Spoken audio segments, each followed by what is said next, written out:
Hello friends, welcome to my channel The Easy Gate. I am Rahul Gupta. If you are new to my channel, please subscribe, share and like video. Don't forget to press the bell icon to get the latest update and provide your valuable comments. Hello everyone, welcome to the Easy Gate. तो हम analogue की series start कर चुके थे और analogue की series में हमने बाइसिंग पढ़ ली थी कि हम बीजेटी में बाइसिंग कैसे करते हैं। बट वो बाइसिंग कैसी थी? वो बाइसिंग थी अपनी कि किसी आपका डिस्क्रीट बीजेटी है, अगर मुझे उससे एम्पलीफायर बनाना है तो मैं बाइसिंग कैसे करूंगा। वहां पे हमने तीन बाइसिंग पढ़ी है, fixed bias circuit, collector to base bias circuit and voltage divider bias circuit या फिर सेल्फ बायस सर्किट। बट जब हम एक आईसी डिजाइन करते हैं तो आईसी डिजाइन करते समय हम वो बाइसिंग यूज नहीं कर सकते। अगर आपको ध्यान हो कि वहां पे पर्पज क्या क्या थे, पहला पर्पज ये था कि अपनी कलेक्टर करंट स्टेबल होनी चाहिए। पहला पर्पज तो यही था कि कलेक्टर करंट स्टेबल होनी चाहिए। दूसरा पर्पज ये था कि वो एक्टिव रीजन में काम करना चाहिए। और तीसरा पर्पज क्या था? तीसरा पर्पज ये था कि उसका स्टेबिलिटी फैक्टर कम से कम होना चाहिए।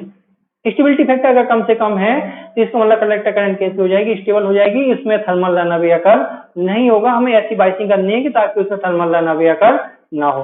ठीक, तो वहां पे हमने पर्पज सॉल्व करवाए थे, अलग अलग तरीके की बाइसिंग की थी। बट जब हम आइसिंग बाइसिंग करते हैं तो हम सेल्फ बाइस सर्किट को यूज नहीं कर सकते हैं।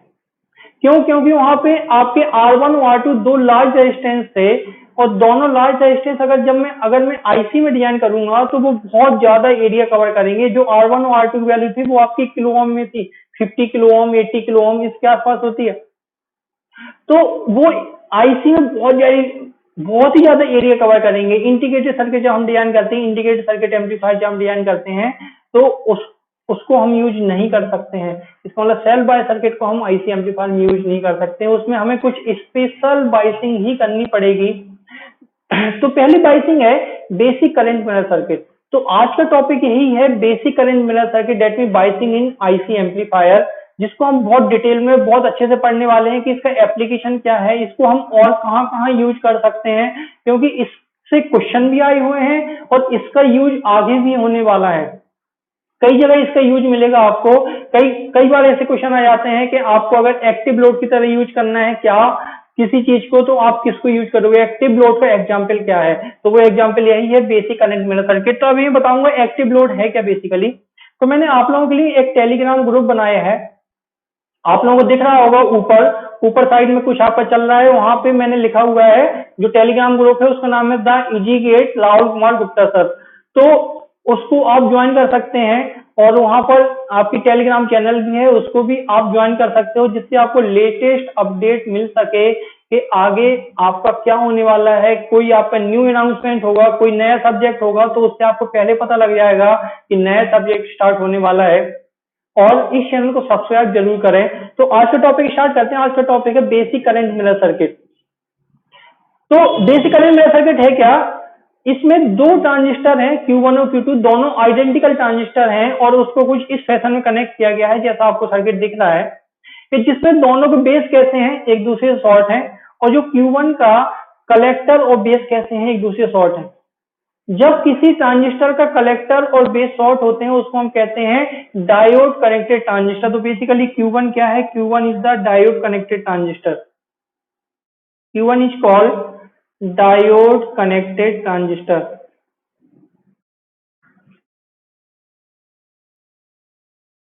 ठीक, तो Q1 क्या है? Diode connected transistor. अब मुझे यहाँ पे देखना है, कुछ हमें एनालिसिस करना है।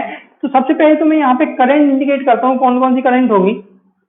ये जो करंट है ये Q2 होती है आपकी आउटपुट स्टेज, Q2 होती है आपकी आउटपुट स्टेज, और जो Q1 होती है वो होती है वो आपकी इनपुट स्टेज। मतलब आप इनपुट दोगे। एम्पलीफायर में क्या होता है? एम्पलीफायर में एक इनपुट होता है, एक आउटपुट होता है। तो आप इनपुट दोगे Q1 स्टेज में, आउटपुट कहां से मिलेगा आपको? Q2 स्टेज में। और कनेक्टेड कुछ इस तरीके से होंगे। ये हो गया आपका आउटपुट करंट I0, या फिर यही है आपकी IC2 के बराबर। ये जो करंट होती है ये है I in, इसी को बोल लेता हूं मैं I। ये I in कहाँ कहाँ डिवाइड होगी? एक तो कलेक्टर करंट IC1 में, और ये करंट होगी IB1, और ये करंट होगी IB2, बेस करंट हो गई। तो यहाँ पे करंट कितनी आएगी? ये करंट आएगी IB1 plus IB2, IB1 plus IB2। ठीक है, ये करंट होगी बीटा। और इनके जो वोल्टेज हैं ये हो गया BBE1, और ये हो गया BBE2। अब देखेंगे मैं इसका एनालिसिस कैसे कर रहा हूँ। एनालिसिस आपको ध्यान रखना है और एनालिसिस आपको समझना भी है कि मैं एनालिसिस कर कैसे रहा हूँ, तभी आप क्वेश्चन सॉल्व कर पाओगे इसके। अगर मैं इसमें KVL लगाऊंगा तो क्या लिखूंगा, माइनस का BBE1 प्लस का BBE2 equal to 0, that means BBE1 equal to BBE2। तो मैं ये सर्किट तभी डिजाइन कर सकता हूँ इस तरीके से जब दोनों ट्रांजिस्टर के बेस टू मीटर वोल्टेज क्या हो, बराबर हो। और जब बेस टू मीटर वोल्टेज बराबर होते हैं तो उनकी बेस करंट, ये चीज हमेशा काम आएगी, आपको ध्यान रखना है, पूरे एनालॉग में भी काम आने वाली है कि अगर बेस टू मीटर वोल्टेज बराबर है तो इनकी बेस करंट क्या हो जाएंगी, IB1 इक्वल टू IB2 हो जाएंगी। ये चीज बहुत काम आती है आगे सर्किट सॉल्व करने के लिए। IB1 equal to IB2। अब देखो मैं इस नोड ए पर KCL लगाता हूँ, इसको बोलता हूँ नोड ए। और अगर मैं नोड ए पर KCL लगाऊंगा तो मुझे क्या मिलेगा, देखेंगे I करंट आ रही है इक्वल टू IC1 जा रही है प्लस IB1 प्लस IB2 भी जा रही है। मैंने यहाँ पे क्या किया, मैं यहाँ पे ब्रैकेट में लिख देता हूँ KCL eight node A. Node A पर KCL अप्लाई किया तो मुझे ये वाली इक्वेशन मिल गई कि I equal to IC1 plus IB1 plus IB2। अब मुझे इतना पता है IB1 इक्वल टू IB2 है और IC1 इक्वल टू कितना होगा, IC1 अगर मैं लिखूं तो IC1 equal to beta into IB1। Base current और कलेक्टर करंट में यही रिलेशन होता है, बीटा इंटू IB1 जब ये एक्टिव में होता है। और करंट मिरर सर्किट, ध्यान से सुनना, करंट मिरर सर्किट तभी आपका वर्क करेगा जब दोनों ट्रांजिस्टर आपके एक्टिव रीजन में काम करें। ये चीज आपको ध्यान रखनी है। अगर ट्रांजिस्टर एक्टिव रीजन में नहीं है, IES में ऐसा क्वेश्चन आ चुका है कि उसमें ट्रांजिस्टर एक्टिव रीजन में नहीं था, तो वो एक करंट मिरर सर्किट की तरह काम नहीं करेगा। करंट मिरर सर्किट तभी काम करेगा जब ट्रांजिस्टर आपके एक्टिव रीजन में हो। ठीक है, तो हमें कुछ ऐसी बाइसिंग करनी, मतलब BCC और यहाँ पे R की वैल्यू ऐसी सेलेक्ट करनी है कि ट्रांजिस्टर आपके कैसे में, एक्टिव रीजन में। तो मैं IC1 को लिख पाऊंगा beta into IB1। IB1 equal to IB2 है तो IB1 की जगह फिर से लिख दो IB2 प्लस IB2। यहां भी लिख दो, I क्या है, I in है, तो यहाँ पे हो जाएगा बीटा इंटू IB2। IB1 को लिख दिया IB2 और प्लस 2 इंटू IB2। आगे बढ़े तो I in IB2 कॉमन ले लो, क्या बचेगा, बीटा प्लस 2 इंटू IB2। ये आगे इसको बोल लेता हूं मैं equation number 1। I in equal to beta plus 2 into IB2। आगे बढ़े, अब I नॉट इक्वल टू क्या है, IC2 और IC2 इक्वल टू क्या है, बीटा इंटू IB2। मैंने आपको बताया ट्रांजिस्टर कैसे हैं एक्टिव रीजन में, तो मैं ये वाला एक्सप्रेशन वैलिड है। अगर ये सैचुरेशन या कट ऑफ में हो, अगर सैचुरेशन में होता तो ये वाला एक्सप्रेशन वैलिड नहीं होता। तो IC2 इक्वल टू क्या है, या फिर I नॉट इक्वल टू क्या लिखूंगा, IB2 की वैल्यू रख दो तो क्या आ जाएगा, I in upon beta plus 2। तो यहां से मैं I नॉट इक्वल टू क्या लिख पाऊंगा, I not equal to beta को नीचे ले जाओ तो क्या मिलेगा अपन को, 1 plus 2 upon beta. That means I not equal to आ गया I in upon 1 plus 2 upon beta. Equation number 2, if beta is large. अब मैं क्या बोल रहा हूं, इफ बीटा इज लार्ज, अगर मैं ऐसा ट्रांजिस्टर चूज करूं जिसका बीटा लार्ज हो, और बेसिकली करंट मिरर सर्किट बना ही उसी ट्रांजिस्टर से जाते हैं जिसका बीटा बहुत लार्ज हो। If beta is large then 2 upon beta will be very very less than 1। अगर बीटा लार्ज होगा तो 2 अपॉन बीटा क्या होगा, 1 से बहुत बहुत कम होगा। That means 2 upon beta can be neglected, can be neglected. इसका मतलब कि यहाँ पे अगर मैं नेग्लेक्ट कर दूंगा तो क्या बचेगा, I not equal to I in। ये बहुत ही ज्यादा इंपोर्टेंट टर्म निकल के आया है, इसको बोलता हूँ मैं इक्वेशन नंबर 3 कि I not equal to I in का मतलब हो गया कि जो आउटपुट करंट है वो इनपुट करंट को फॉलो कर रही है, या फिर दूसरी लैंग्वेज बोलूं कि आउटपुट करंट इनपुट करंट की मिरर इमेज है, उसकी मिरर इमेज है। इसलिए हम इस सर्किट को क्या बोलते हैं, current mirror circuit, I not equal to I in। अब अगर मैं I in की वैल्यू निकालूं तो कितना आएगा, I in की वैल्यू, I in की वैल्यू देखो, अगर मैं इस वाले पाथ में KVL लगा दूं, इस वाले पाथ में KVL लगा दूं तो क्या मिलेगा मुझे, देखेंगे, माइनस का BCC प्लस का I in into R plus का BBE1 लिख लो या फिर BBE लिख लो, दोनों बराबर हैं। तो यहाँ से I in की वैल्यू कितनी आएगी, I in equal to BCC minus BBE1 divide by R। Equation number 4, अगर आप इक्वेशन नंबर 4 को ऑब्जर्व करो, I in equal to BCC minus BBE1 upon R। BCC भी कांस्टेंट है, VB1 भी कांस्टेंट है और रेजिस्टेंस R भी कांस्टेंट है। इसका मतलब जो I in होगा वो तो एक कांस्टेंट करंट होगी। This is the constant current. ये तो एक कांस्टेंट करंट है, ये किसी पर डिपेंड नहीं कर रही है, ये वेरी नहीं होगी। अगर वेरी नहीं होगी तो ये तो कांस्टेंट है, स्टेबल है। यहाँ पे मैं दूसरी भाषा में बोलूँ स्टेबल है। और तीसरी इक्वेशन से हमें क्या पता लग रहा है कि जो I नॉट की वैल्यू है वो I in के बराबर ही है। इसका मतलब ये हो गया कि करंट मिरर सर्किट में जो आउटपुट करंट है वो एक कांस्टेंट करंट होगी। आई नॉट कांस्टेंट है, इसलिए हम इसको क्या बोलते हैं, कांस्टेंट करंट सोर्स सर्किट। इसको हम एक कांस्टेंट करंट सोर्स सर्किट की तरह यूज कर सकते हैं। आई नॉट क्या हो जाएगी, मैं यहाँ पे लिख देता हूँ equation number 3 and 4 from equation 3 and 4 I not भी क्या हो जाएगी, एक कांस्टेंट करंट हो जाएगी। तो पहला एप्लीकेशन तो क्या हो गया कि it can be used as constant current source circuit. इसको हम एक कांस्टेंट करंट सोर्स सर्किट की तरह यूज कर सकते हैं। दूसरा एप्लीकेशन क्या है, दूसरा एप्लीकेशन अभी बताऊंगा आई नॉट कांस्टेंट होने का फायदा क्या है। दूसरा एप्लीकेशन कि जब मैं बेसिक करंट मेरा सर्किट को यूज करता हूं तो ये बेसिकली एक कॉमन इमीटर की तरह ही काम कर सकता है, क्योंकि इसमें मैं इमीटर से तो आउटपुट ले नहीं सकता हूँ। इमीटर तो क्या है, डायरेक्टली ग्राउंड है। आउटपुट कहां से ले रहा हूं मैं, कलेक्टर से, और इनपुट कहां से दूंगा मैं, बेस से। ये चीज जब मैं कॉन्फ़िगरेशन पढ़ाऊंगा आपको, एम्पलीफायर पढ़ाऊंगा, वहां भी समझ में आ जाएगा। और मैं ऑलरेडी आपको कॉन्फ़िगरेशन बता चुका हूं कि अगर बेस से इनपुट लेंगे, कलेक्टर से आउटपुट लेंगे, तो अपना कौन सा कॉन्फ़िगरेशन होता है, कॉमन इमीटर कॉन्फ़िगरेशन होता है। और किसी कॉमन इमीटर कॉन्फ़िगरेशन का जो मैंने आउटपुट बताया था, आउटपुट रेजिस्टेंस बताया था, वो क्या हो जाएगा, यहाँ पे मैं लिखूंगा आउटपुट रेजिस्टेंस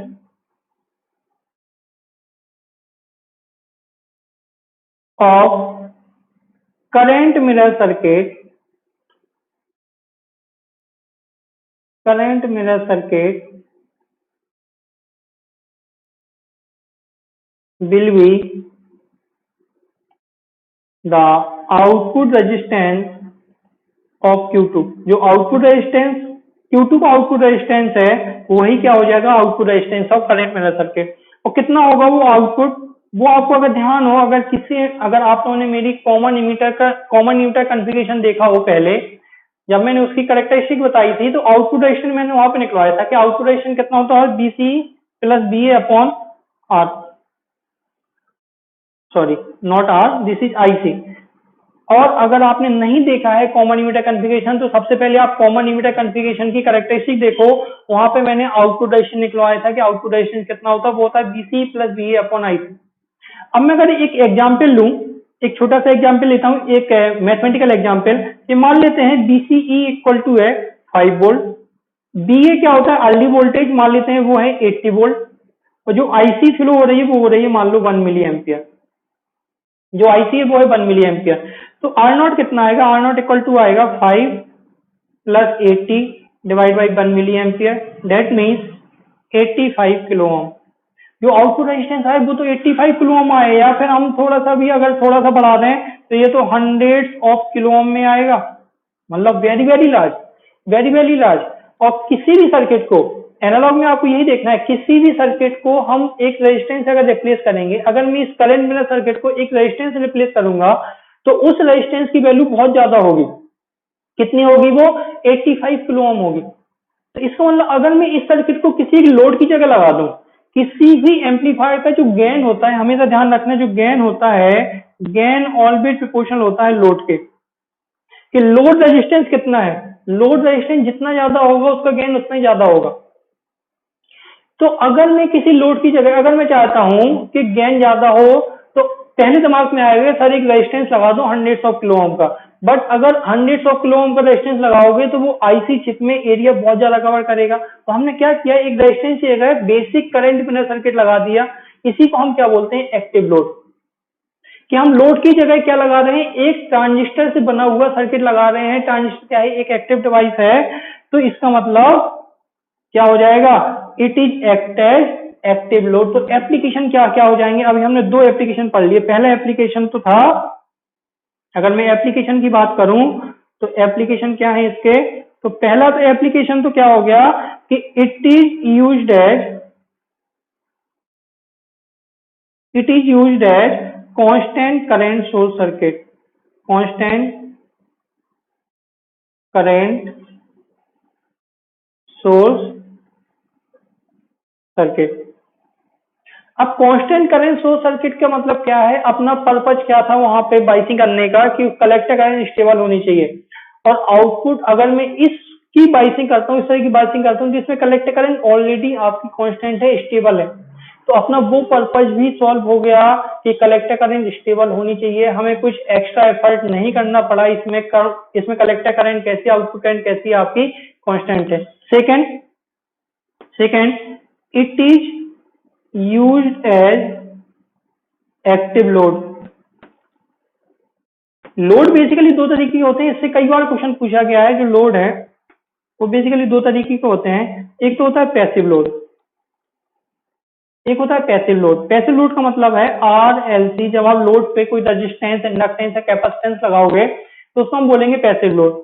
या फिर आप लोड की जगह लगा सकते हो एक्टिव लोड, और एक्टिव लोड के एग्जांपल क्या है, एक एग्जांपल तो है आपका करंट मिरर सर्किट, ये चीज कई बार पूछी गई है। एक्टिव लोड का एग्जांपल करंट मिरर सर्किट, और इससे हर साल क्वेश्चन आता है करंट मिरर सर्किट से, तो ये चीज आपको ध्यान रखनी है कि इसको हम as a active load use कर सकते हैं। एक्टिव लोड की तरह हम क्यों यूज कर रहे हैं, ताकि उस एम्पलीफायर का गेन क्या हो जाए, हाई हो जाए, क्योंकि गेन ऑलवेज प्रोपोर्शनल होता है लोड के। तो आई होप आपको एक छोटा सर्किट था छोटा सर्किट समझ में आया होगा कि इसकी एनालिसिस हमने कैसे की, आउटपुट करंट इनपुट करंट को कैसे फॉलो कर रही है, आउटपुट करंट इनपुट करंट की करंट मिरर कैसे है, इसमें आउटपुट करंट कांस्टेंट कैसे है, और इसके एप्लीकेशन क्या है। अब इससे क्वेश्चन आए हुए हैं, क्वेश्चन देखते हैं जरा कि क्वेश्चन क्या है।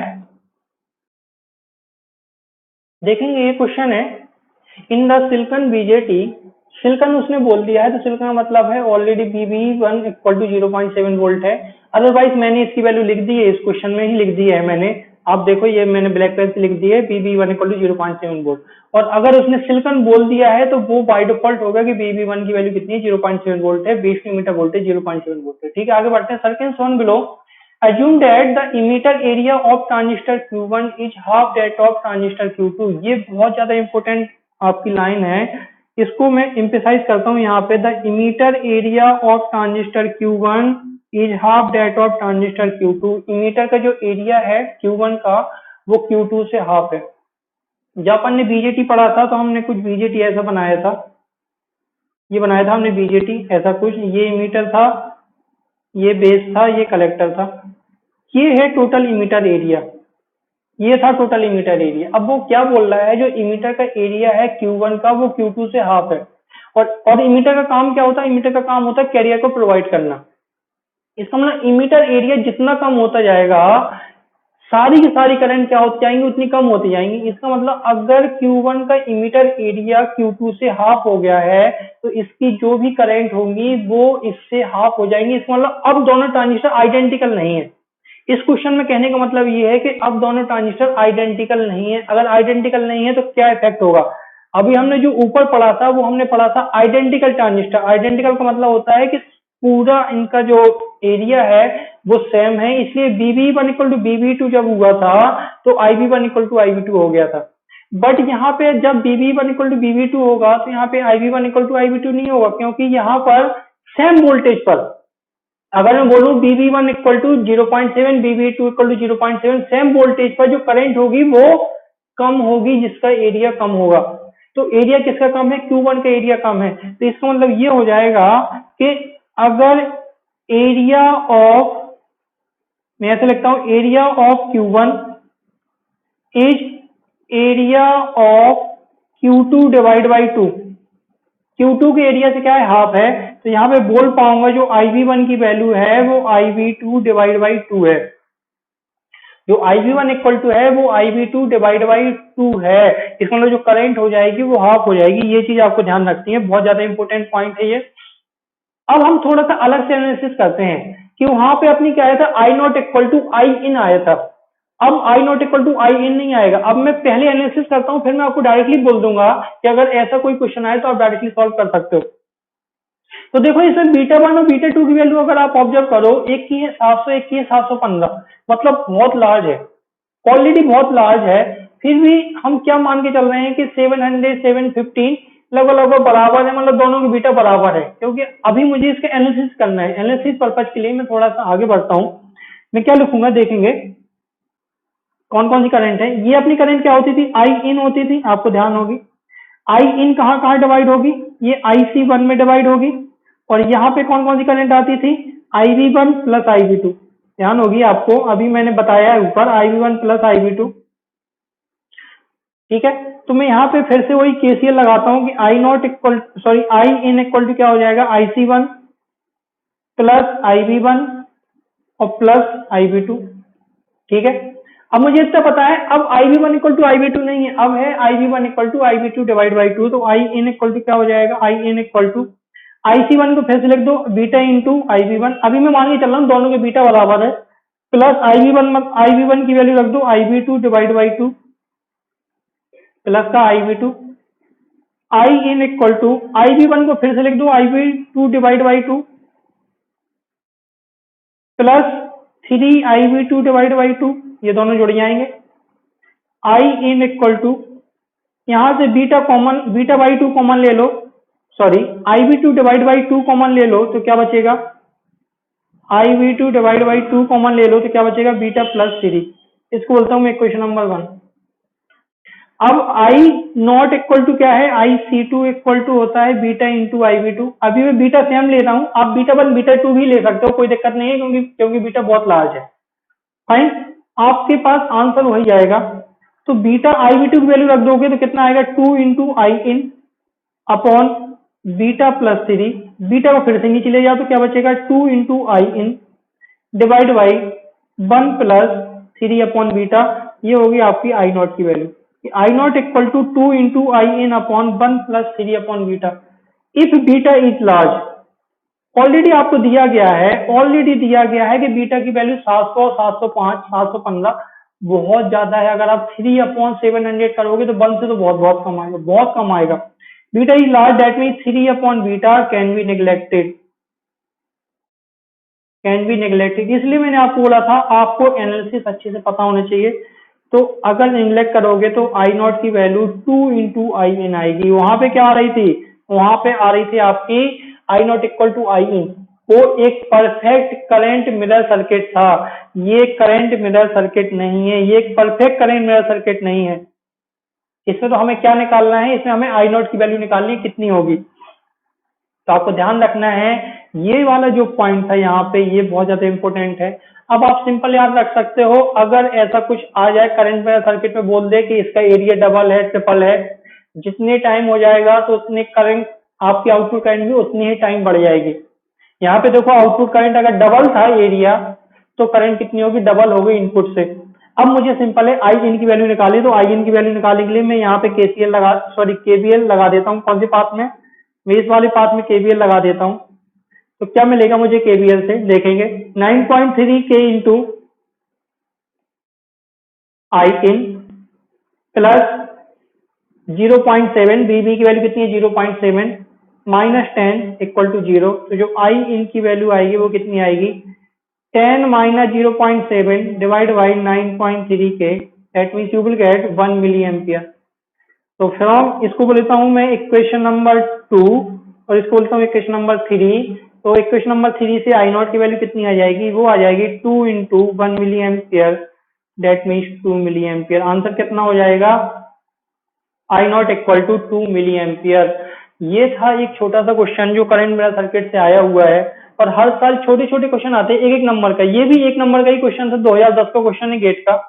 तो हर साल क्वेश्चन मिल जाते हैं आपको, तो बहुत ही सिंपल होते हैं इसके क्वेश्चन। बस सर्किट दिखता है कि बहुत बड़ा सा सर्किट है, इसको पता नहीं कैसे सॉल्व करेंगे, बट इसके क्वेश्चन बहुत इजी होते हैं। तो if you really like my video, please like, share and subscribe to the channel, please subscribe to the channel. And जो ऊपर आपको दिख रहा होगा वहां पे टेलीग्राम ग्रुप का नाम लिखा हुआ है, उसको आप ज्वाइन जरूर कर लें, और टेलीग्राम चैनल को सब्सक्राइब कर लें, और इस चैनल को भी सब्सक्राइब करें। आप मुझसे ट्यून रहिए, यहाँ पे मैं सारे सब्जेक्ट कराने वाला हूँ। तो थैंक यू।